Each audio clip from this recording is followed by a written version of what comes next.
कैसे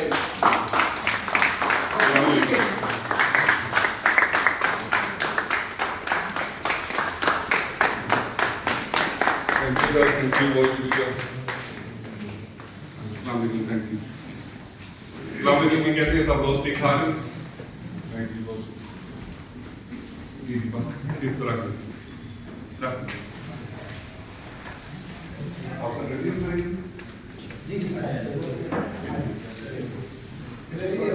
कंपनी के वेलकम है करते सबको। तो इन्वेस्टमेंट कंपनियां आ गई, उनके पास वो जितनी भी कंपनियां थी मनी रोटेशन थी। क्या थी? मनी रोटेशन थी, मनी जनरेशन नहीं थी। मनी रोटेशन क्या होता है कि मैंने भाई से 1 लाख रुपया ले लिया है जी, मेरी कंपनी है, जो भाई को लेके आए उनको मैंने पहले से कमीशन दे दिया, भाई आप तो जाओ, बाकी ये भाई रह गए। इसके साथ मेरा एग्रीमेंट हो गया कि साल के बाद आपको सारी इन्वेस्टमेंट भी वापस करनी है और आपको कमीशन भी देना है। वो साल या 2 साल के बाद ना कंपनी मिलती है, ना उसका सीईओ मिलता है, ना हमें पाकिस्तान में इतने खच्चर हो गए, इतने अखबार हो गए कि कंपनियों का नाम लेना भी आप बंदे के सामने ना वो शर्मिंदगी होती है। तो करते करते मेरी लाइफ में तकरीबन कम व बेश 15 से 20 कंपनियां आई हैं, उनको रिसर्च किया है, किया कोई भी प्लान नहीं, किसी प्लान पे काम नहीं किया। बड़े दोस्त आए कि सर आप ये काम कर लें, नहीं ये काम कर लें, नहीं समझ नहीं आता था। भाई आपकी जनरेशन क्या है? सबसे बड़ी जो बात है, आपके पास जनरेशन कौन सी है बताएं ना, हमें दिखाएं तो सही आपके पास जनरेशन क्या है। तो करते करते मानो वर्ल्ड आई, फिदा भाई ने मुझे टच दिया, मैंने कहा फिदा यार जल्दी करा यार ना किता कर, कहता नहीं सारे इस बात देखो तो सही हुंदा की है, मैंने कहा यार ना कर। तो करते करते एक दिन खुद ही आए, इन्होंने मुझे ना जूम में बिठा दिया। तो असम साहब से मुलाकात हुई, वहाँ पे इन्होंने मुझे थोड़ा सा टच दिया, हल्का सा थोड़ा सा समझ आया कि यार चले देखते हैं इसको। उसके बाद हमारी मीटिंग हुई उगाड़ा के अंदर, जिस तरह आज हम लाहौर में इकट्ठे हुए, तो वहां पे जाके ना समझ आई कि हाँ यार वाकई कोई ऑथेंटिक सिस्टम है, ये चल सकता है। अभी प्लान आपके साथ जब शेयर होगा मानो वर्ल्ड का, तो आप लोगों को भी समझ आएगी कि हाँ यार ये वाकई लीगल काम है, कंपनी चलेगी। कंपनी की लाइफ चेक करनी है आपने, यार ये कंपनी कितनी देर तक सर्वाइव करेगी। सबसे जो बड़ी चीज है इसमें आप काम करते हैं, इसकी लाइफ क्या है। सबसे जो बड़ी चीज है यार, कंपनी 1 साल चलेगी, 2 साल चलेगी, 3 साल चलेगी, 5 साल चलेगी, या ये फिर लाइफ टाइम चलेगी। अगर तो आपको समझ में आए कि ये वाकया ही एक ऑथेंटिक सिस्टम है और ये लाइफ टाइम चलने वाला है, इनका प्लान क्या है, तो भाई जुड़े इसके साथ। मैं जुड़ गया हूँ, मेरे पास अल्हम्दुलिल्लाह मेरी टीम के बहुत सारे लोग यहाँ पे मौजूद हैं जो टाइम्स पे मेरे साथ काम करते थे। वहाँ मेरा रैंक 7 स्टार था, और छोड़ा क्यों, वो हमारे अलग से मैटर है, कंपनी के साथ नहीं, हमारी अपनी अपलाइन के साथ है। कंपनी आज भी चल रही है, आज मैं जाके काम करूँ तो मुझे कोई रोक नहीं सकता। टाइम्स में मैं 7 स्टार था, मेरा 4000 ग्रुप था, लेकिन उनके साथ हमारे पर्सनल मैटर थे, दफ्तर के हवाले से, ऑफिस के हवाले से, उस वजह से वो बड़े मसले मसाइल क्राइसिस। तो मानो वर्ल्ड आ गई है जी। मानो वर्ल्ड क्यों की है, उसकी रीजन है प्लान। दूसरा, मानो वर्ल्ड सर्वाइव क्यों करेगी, इसकी रीजन क्या है, क्योंकि एक कंपाउंडिंग सिस्टम है। अब कंपाउंडिंग सिस्टम क्या है, बिजनेस फॉर होम पे आप रिसर्च करें तो एमवे कॉर्पोरेशन बड़ी नीचे चली गई है, जो दुनिया की टॉप रैंकिंग कंपनियों में से एक थी, टॉप पे थी, अब टॉप पे नहीं है। उस दिन मैं और फिदा भाई चेक कर रहे थे कि कौन से नंबर पे खड़ी थी एमवे, 10 नंबर, यानी कि 10वें नंबर पे खड़ी है एमवे। क्यों? दूसरी कंपनियों ऊपर क्यों आई?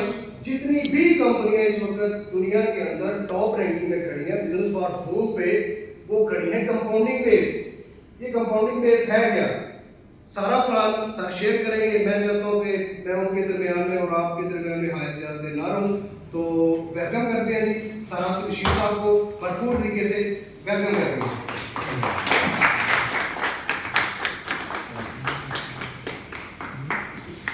थैंक यू सर, अफजल भाई बहुत शुक्रिया जी। सर कैसे ठीक ठाक है? मेरा नाम आसिफ बशीर, जैसे अफजल भाई ने बताया, मुझे मालूम है आप में से कुछ दोस्त जो है वो काफ़ी देर से यहाँ मौजूद हैं, तो मैं आप लोगों का बहुत ज़्यादा टाइम नहीं लूँगा, हम डायरेक्ट जो है अपने मकसद की बात की तरफ चलेंगे। दोस्तों अफजल भाई ने इतनी सारी बातें शेयर की हैं, आपको बताया कि कंपनीज क्या करती हैं, क्यों कंपनीज जो है वो शॉर्ट टर्म सर्वाइव करती है, क्यों कुछ कंपनीज जो है वो लॉन्ग टर्म सर्वाइव करती हैं, क्या कंपनीज में अच्छा होता है, क्या बुरा होता है, बहुत सारी बातें कर चुके हैं। और मुझे लगता है कि हम सब लोग इतने अक्लमंद जरूर हैं कि अब हम लोगों को समझ आ जानी चाहिए कि कंपनीज में से किसको चूज करना चाहिए। एक कंपनी अगर हमें बोलती है कि मैं 1% पर डे जो है वो आपको दूंगी, तो 1% पर डे का मतलब क्या है कि कम से कम 22 से 23%, मतलब हफ्ते में 5 दिन तो देती है ना पूरी कंपनी, तो इसका मतलब ये कि कम से कम मैं आपको 22 से 23% पर डे जो है वो दूंगी। अगर कोई कंपनी 22 से 23% का बोलती है अपने मुंह से, तो इसका मतलब ये है कि उसको एक्चुअली 44 से 46% निकालना है, क्योंकि अगर कंपनी में $1000 का बिजनेस आएगा तो 500 तो नेटवर्किंग में डिस्ट्रीब्यूट हो जाएगा, कंपनी के पास तो 500 आएगा, तो 500 से उसने अगर 1000 का 22% देना है, इसका मतलब 500 का 44% बनेगा। तो वो कैसे दे सकते हैं? क्या कोई दुनिया में ऐसा बिजनेस है जो हर महीने 44 से 46% निकाल सके? मेरे ख्याल में तो नहीं है। अगर आप क्या तो आप बता सकते हैं। तो ये बेसिकली बड़ी इंपॉर्टेंट बात है दोस्तों। उसके बाद मैं अपनी बात को मजीद आगे लेकर चलूंगा। हमारे जो सिस्टम है हमारो वर्ल्ड, ये बेसिकली एक बहुत ही रियलिस्टिक परसेंटेज आपको दे रहा है। ये बिजनेस बेसिकली है क्या? सबसे पहले समझने की जरूरत है। हम लोग एक्चुअली एक ऑनलाइन यूनिवर्सिटी है, एक ऑनलाइन स्कूल है जो कि आपको प्रोवाइड कर रहा है ऑनलाइन एजुकेशन। हम आपको ऑनलाइन एजुकेशनल कोर्सेज देते हैं। हम लोग एक्चुअली एक इकोसिस्टम है। हमारे पास जो नेटवर्क मार्केटिंग है जो कि बाकी कंपनीज का 100% होता है, हमारे पास वो सिर्फ 20% है। हमारा बिजनेस जो है 100% नेटवर्किंग का बिजनेस नहीं है, 20% नेटवर्क मार्केटिंग है। और इस इकोसिस्टम में बाकी का जो 80% है उसमें और बहुत सारी चीजें हैं। तो प्लीज इसको साथ ही साथ आगे करते जाइए। अमानो जो लफ्ज है, अमानो लफ्ज का मतलब क्या है? अमानो कम्स फ्रॉम अमाना, एन अरबिक वर्ड। और अमाना का मतलब ये है कि हमारे पास जो भी फंड होते हैं हमने कंसीडर करते हैं कि वो फंड जो हमारे पास है वो आपकी अमानत है, और ये अमानत हमने आप लोगों तक वापस पहुंचानी है विद प्रॉमिस बेनिफिट। डिस्क्लेमर जो है वो मैं अपनी तरफ इसमें लिखा। डिस्क्लेमर जो है मैं थोड़ा सा बताता चलूं कि यहाँ पर लिखा हुआ है कि हम लोग कोई इन्वेस्टमेंट स्कीम नहीं है, हम लोग कोई इन्वेस्टमेंट प्रोग्राम नहीं है, हम लोग बेसिकली एक educational stipend based educational program, ठीक है। दुनिया में एजुकेशन देना जो है वो लीगल है, और अपने स्टूडेंट को स्टिपेंड देना जो है वो लीगल है। तो हम लोग basically stipend based educational program. Please आगे चलिए। हमारे पास यहाँ पर कंपनी के मैनेजमेंट है। मैनेजमेंट में हमारे पास अली सईद साहब है, कंपनी के को-फाउंडर है। उसके बाद हमारे पास जैक हाशमी साहब है जो कि कंपनी के को-फाउंडर और कंपनी के एमडी है, ठीक है। तो जैक हाशमी साहब से चलेंगे हम लोग। जैक हाशमी साहब कंपनी के एमडी हैं और ये बेसिकली एक्सपर्ट हैं क्रिप्टो के और ब्लॉकचेन के और इसके अलावा एनएफटी गेमिंग के। इसके बाद आपको मैं नजर आ रहा हूँ, मेरा नाम आपको मालूम है आसिफ बशीर है। पिछले 20 साल से नेटवर्क मार्केटिंग कर रहा हूँ और पाकिस्तान में कुछ प्रोडक्ट बेस्ड कंपनीज को लीड कर चुका हूँ, और इसके साथ साथ मैं इस कंपनी में as a CFO chief financial officer भी काम कर रहा हूँ। और इसके बाद मजीद आगे चलेंगे। हमारे पास कंपनी के एक और को-फाउंडर है मिस्टर विनीत कुमार निगम जी, जो कि कंपनी के सीएनओ हैं, चीफ नेटवर्क ऑफिसर, और जिनका काम है कंपनी के तमाम नेटवर्क्स को पूरी दुनिया में एक्सपेंड करना। तो ये कंपनी बेसिकली जो है ये एक मल्टी कल्चरल कंपनी है, और इसके अंदर बहुत सारे कल्चर आपको नजर आएंगे। हमारी कंपनी की जो प्रेसिडेंट है वो मिस डेनिस स्किल्स है यूके से, और इसके अलावा हमारे पास जो मेंबर्स हैं, अभी कंपनी को 1.5 महीना हो, अभी कंपनी का बिल्कुल आगाज है, बिल्कुल स्टार्ट है, और इस 1.5 महीने के अंदर कंपनी ऑलरेडी 20 मुल्कों में अपना नेटवर्क बना चुकी है। और सबसे जबरदस्त बात ये है, हम सब लोगों के लिए एजाज की बात ये है कि इस कंपनी का जो आगाज है वो कहां से हुआ? इसका आगाज हमारे पास से हुआ, पाकिस्तान से इसका आगाज हुआ। तो ये हमारे लिए एक बड़ी एजाज की बात है। और यहाँ पर ऐसा नहीं है जैसे कि हर कंपनी में होता है, ठीक है, कि हम कंपनी में नेटवर्कर है और ये कंपनी के सीईओ है, सीएफओ है जो कि बाहर से जिन तक हम पहुंच ही नहीं सकते। तो हम लोग यहाँ पर सबसे बड़ा पॉइंट जो यहाँ पर समझदार लोग हैं उनके लिए इतना पॉइंट मेरे ख्याल में काफी है कि we are the owners of the company, और हम लोग आप लोगों के साथ। हमारे पास जो गोरा गोरी है वो कंपनी के इस पोजीशन पे नहीं है, वो हमारे पास जॉब करते हैं, वो हमने बताया, ठीक है। इसके बाद आगे चलते हैं।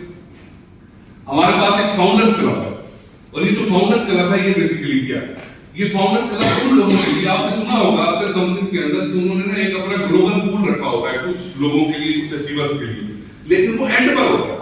हमने अपने कुछ अचीवर्स के लिए शुरू में रख दिया। ये वो लोग हैं जिन्होंने कंपनी को बहुत शुरू में, जब कंपनी स्टार्ट हो रही थी, इन्होंने कंपनी में तब ट्रस्ट किया, कंपनी पे तब एतमाद किया, इसलिए कंपनी ने इनको शुरू में ही वो बेनिफिट दिया। और वो बेनिफिट बेसिकली क्या है, कंपनी के 1% प्रॉफिट का हम सबको ग्लोबल पूल देते हैं। ये कंपनी के फाउंडर्स हैं, कंपनी के मेंबर्स हैं, और इन सब लोगों ने कंपनी में कम से कम ड्रीम पैकेज जो है वो बाय किया हुआ है। 4 लोग इसमें पाकिस्तान से, 4 लोग इंडिया से, 4 लोग अफ्रीका से और 4 लोग यूरोप से। बेसिकली राइट नाउ आपको जो लोग नजर आ रहे हैं, प्रेजेंटेशन बेसिकली कंप्लीट नहीं है, आप अपने लैपटॉप से चला रहे हैं। आगे चलिए आप प्लीज। अच्छा जी, हिस्ट्री ऑफ मनी, यहाँ पर सारे लोग ही नेटवर्क मार्केटिंग को समझने वाले हैं, कुछ नए लोग भी, कुछ नए भी हैं, तो मुझे थोड़ा सा बताना पड़ेगा हिस्ट्री ऑफ मनी के बारे में। बेसिकली जब दुनिया का आगाज हुआ तो जाहिर सी बात है लेन देन करना था, लेन देन के लिए कोई ना कोई करेंसी चाहिए थी। शुरू में तो करेंसी नहीं होती, तो शुरू में क्या होता था, शुरू में बार्टर सिस्टम होता था। आप गंदम उगाते हैं तो जो बंदा चावल उगाता है उसको गंदम देके आपसे चावल लेते थे। बेसिकली ये बार्टर सिस्टम था, लेकिन स्केलेबल नहीं था, ये आगे बढ़ नहीं सकता था, एक्सपैंड नहीं हो सकता था। तो उसके लिए हमें किस चीज की जरूरत थी, करेंसी की जरूरत थी। तो करेंसी, सबसे पहले जो करेंसी दुनिया में आई वो ग्लोबल जो करेंसी थी, जो अल्लाह ताला की तरफ से करेंसी थी, जो बड़ी करेंसी थी, वो कौन सी थी, गोल्ड। गोल्ड को लाया गया एज अ कॉइंस, तो गोल्ड करेंसी बना। गोल्ड की करेंसी के बाद फिर वो करेंसी जाहिर सी बात है वो लिमिटेड थी, बहुत ज्यादा नहीं थी, तो उसको उतना ज्यादा फैलाया नहीं जा सकता था, तो वो भी स्केलेबल ना रहा। फिर उसके बाद लाया गया किस चीज को, paper money. Paper money I, note आए जिनको हम लोग आज भी यूज करते हैं। फिर उसके बाद पेपर मनी के बाद हमारे पास आ गई प्लास्टिक मनी, मतलब एटीएम कार्ड, डेबिट कार्ड। फिर उसके बाद